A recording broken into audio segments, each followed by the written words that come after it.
Welcome to my Hebrew channel, Miel hebraica, Hebrew honey. And today I'm going to be using Ruth 1:1 as an introduction to some of the concepts of how Hebrew verbs work, how their tense is defined, and the structure, the actual structure of where things are within the verb, and just how they work. And so it's just a sort of quick introduction to how this works in the Hebrew language, biblical Hebrew. Modern Hebrew is different from this, but some similarities, but different. I have here a codex, a handwritten manuscript on ink on parchment, and then this one here is how we see it in a modern font, and then the translation here, of course, into English. And so the passage does have a few verbs, this one, and that one, and that one, and this one again, and then that one. So there's just a few verbs in the middle of this passage. So, Vayhi bichmei shafot ha-shofetim, Vayhi ra'av ba'aretz, v'yelech ish mi beit lechem Yehuda legur b'shdei Moav hu v'ishto Veshnei Banav. And it so happened, this verb right here appears twice. So Yehi here, so happened, and then it goes on to the next verb, which happens to be, every time you see these are very similar. Of course, you see shofet, okay? This is the one that doesn't have anything agglutinated to it, doesn't have anything stuck on the front or the back. So you got shafot, okay, shafot. That would make you think of participle, but it's probably an infinitive. In fact, almost all the time, when you see two verbs, one in front of the other one, the first one sets the stage as infinitive, and the second one makes it happen, or sort of tells you who it is and what it's doing. So shafot, that's to judge. Hashofetim, the judges, okay, to judge. The judges were judging, okay. And so this one is the base verb, and this one is the one that's all agglutinated. Has an article on the front and has a masculine plural ending suffixed on the end. So prefix, suffix on the base root, which is shafat, okay. So this is to judge, and this is to judge as well. Here, the ones who are judging, and this is what they're doing. They judge, to judge. Vahi Rav, and there was. And I'm going to get on to what this means in the structure of the verbs and the tensing of the verbs as well. Now, it's kind of unfortunate in that when the early Hebrew grammars were being produced in Europe, they took European concepts and words to describe what they were seeing in the passage. And so they would see a verb that was prefixed, and they declared the prefixed ones the imperfects, and the suffixed ones, or the ones that didn't have anything on it at all, they called them the perfects. In other words, imperfects, perfects, leaving the present tense out of the whole formula.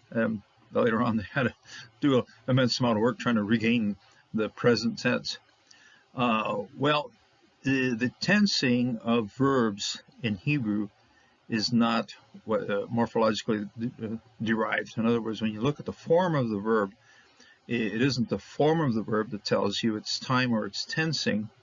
It is the Hebrew itself tells you via explicitly, or sometimes just implicitly, but here it does very explicitly, in the days. Okay, so what days? Okay, so somebody wrote this book, wrote the time of David, but he was looking back at a period 3 or 4 generations prior to the writer, and in those days, in that day, in other words, he was looking to the past, and that's what makes the entire story in the past. Now, there are going to be some present tensing in it when we get to dialogues. When somebody says something, it's often said in a present tense. So we can recapture the present tense just invariably. Once you see a dialogue happening, whatever follows the dialogue is often in the present tense. But so tensing in verbs in Hebrew is not what morphologically derived.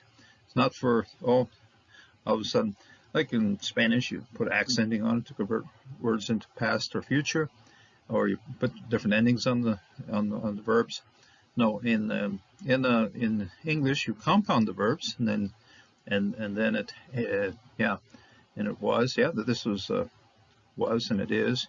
In Hebrew, it would be the very same verb, was, is, but you're going to find the time then based on this affirmation of when it happened. Hebrew tells you when it happens. Okay, sometimes the clues are just a very, very slight clues.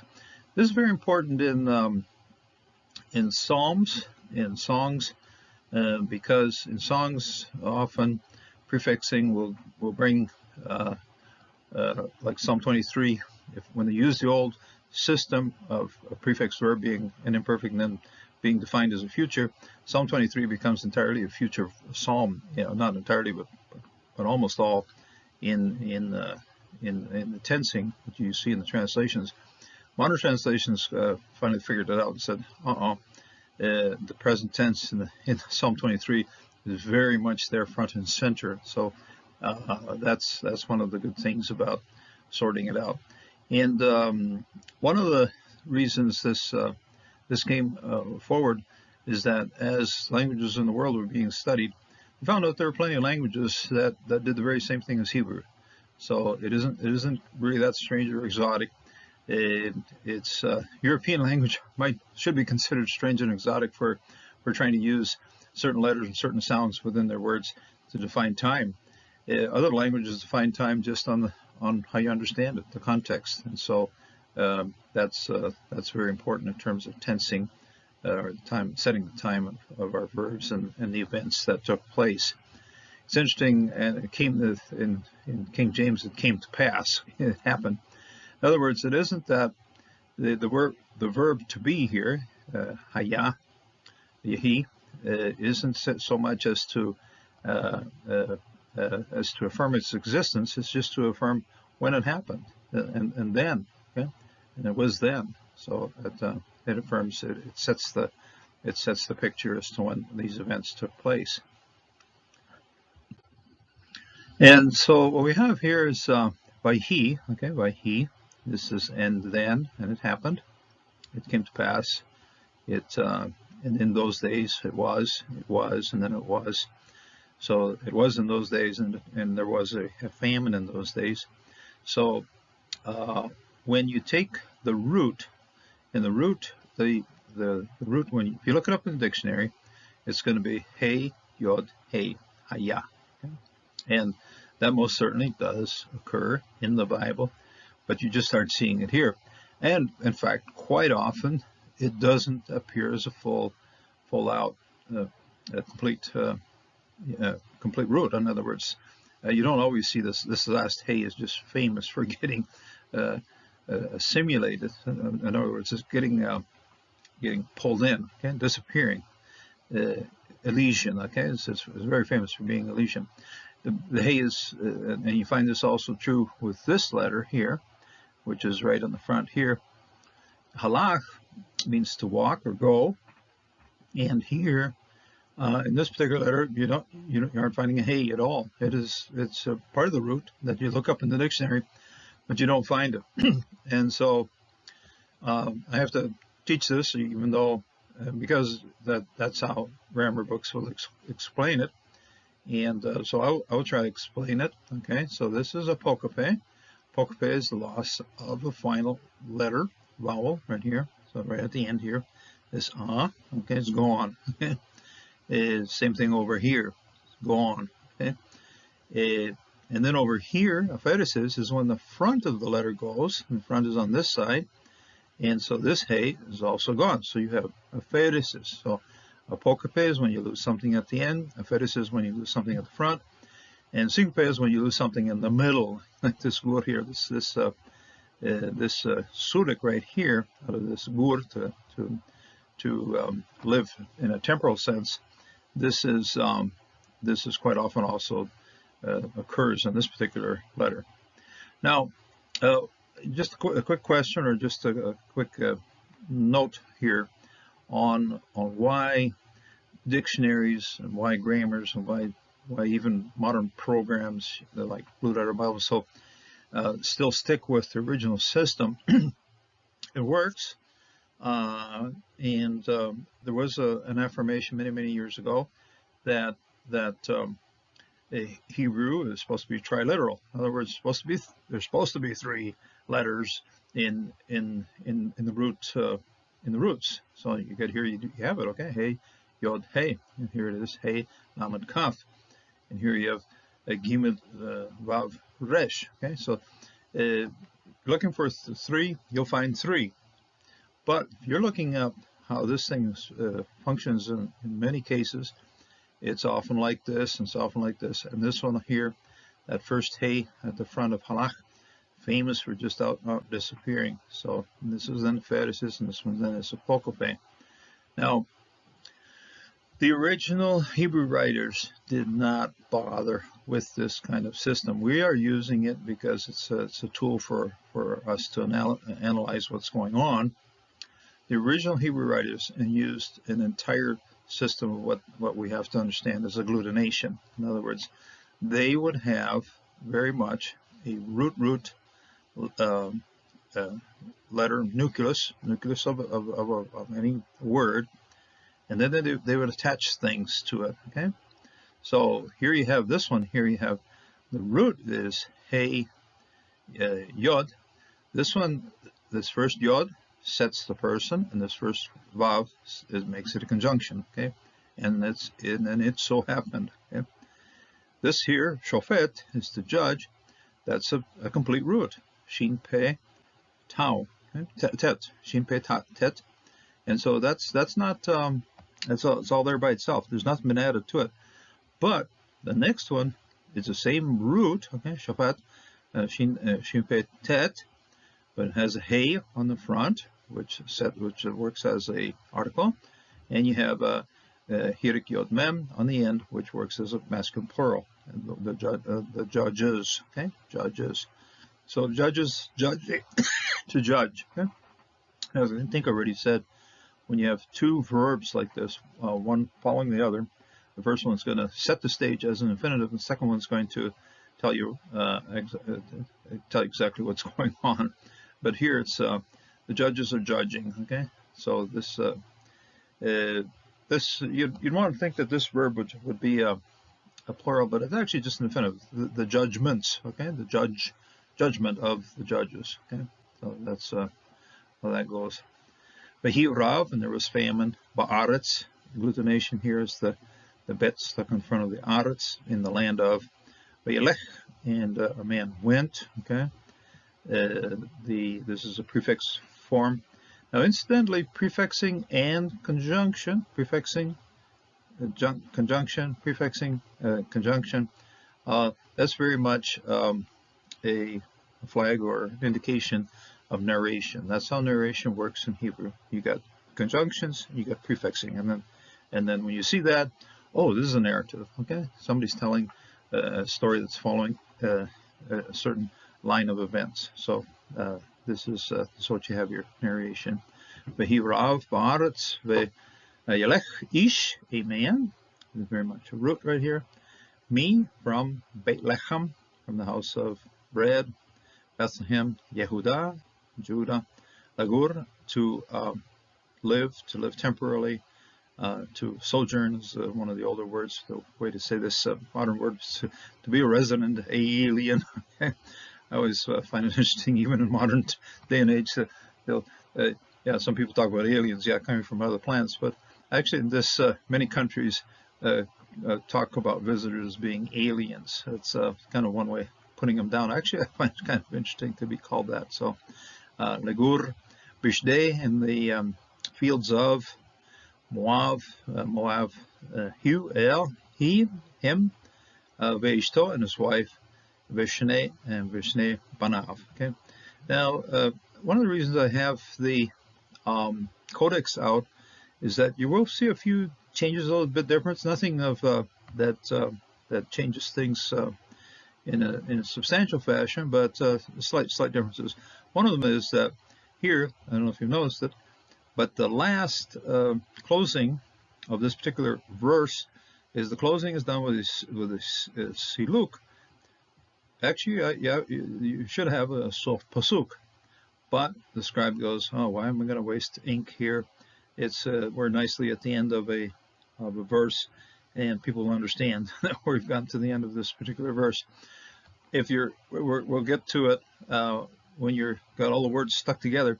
Sometimes we'll have to slip a sof pasuk in there. Often the sof pasuk is kind of crowded between the letters to tell you, okay, here's where the verse should be ending, and you're looking for a sof pasuk and a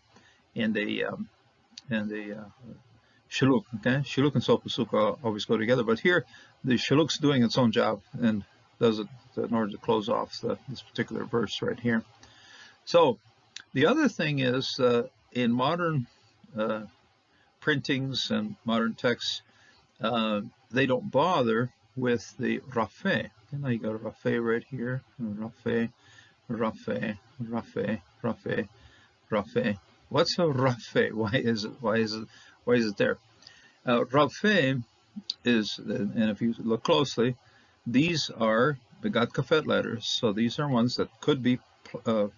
In other words, could have a puff sound to them. Okay. This is shofet, okay? Shofet. If you stuck a dagish in here, it'd be sofet, okay? Shapot, making it plosive. It's not plosive. This one is, by the way, it is be by he be, okay? This one does have a plosive, okay? So this is a dagish, makes it b, okay? And so this one, then we have a rafe, is just sort of emphasizing the fact that this one's not plosive. In fact, you can sort of whisper it out and stretch it out a little bit and give it some movement to it. Shefot, Hashovatim, Vehaya, Ra'av. I'm just sort of exaggerating what this is doing, but it's what it's doing. Ba'aretz ve'yelech, Mebeit lechem Yehuda. Lagur bishte Moav Hu veishto vishne Banav. Okay, notice there's no dagish in the Rafe. Kind of emphasizes that fact. There's no dagish. It's not plosive. It's a soft. It's the soft version of that particular consonant, and you do have the ability to sort of, to sort of swoop it along, to sort of give it a little bit length and a little bit of breath to it. Okay, so that's a nice thing about the Rafe. Now, when the people put together printed texts, they just said, "Oh my, it's just a whole lot of work putting out Rafe, and we don't gain much." And so, when you're seeing a passage like this one here, okay, here, this one, yeah, just kind of assume that that's probably where the Rafe was operating. So you do see the Rafe operating in here. There's some circles over here, and that one over there. Those indicate that there's a mashra out on the end here. Now, the mashra of the katif kare in printed text is often indicated, but other mashra in printed text is not indicated, and then they don't even bother putting the connections with these circles over to what that mashra might be. It might be so exotic or something that we really don't want to spend time looking it up. But these are Masoretic pointings. Then that look to, when you see a little circle like that, it means go look at the margin and see what's happening in these places. So I looked this one up on the margins and I really couldn't quite figure out why these circles would be there. But they're the mashra. They're trying to indicate to you something special happening at these places. So, Word of God, very profound, and it's just remember, when this was first written, it was not written with any kind of vowel pointings, with any kind of mashra, and people were able to read it quite well, just the way it was, and all of these dots and so forth, the vowels and the accents and the mashra and so forth, all of these things are there to kind of help us pronounce it, and hopefully we can make use of that help and allow us to read it with clarity and understanding. And so the Word of God certainly must guide us in the way we think and the way we live our lives, and so it's a beautiful thing. Learning the Hebrew for how to read this and how to understand it allows us another layer of seeing where it's going, what it's doing, how it's doing it, and makes it also more profound for us. It's very possible the translations will get the meaning finally, and a good translation communicates what's there. But going back to the original writings allows us many more details as to how things are done, why things are done, and it gives us a better understanding as to what's really happening. So I'm not saying that you absolutely have to learn Hebrew to learn all that. We can do very well with a good translation, but adding color and adding dynamics to the passage, we can do that through a good study of Hebrew. So God bless, God strengthen you in this day, and be obedient to God's word at all times. May God bless. Until the next time.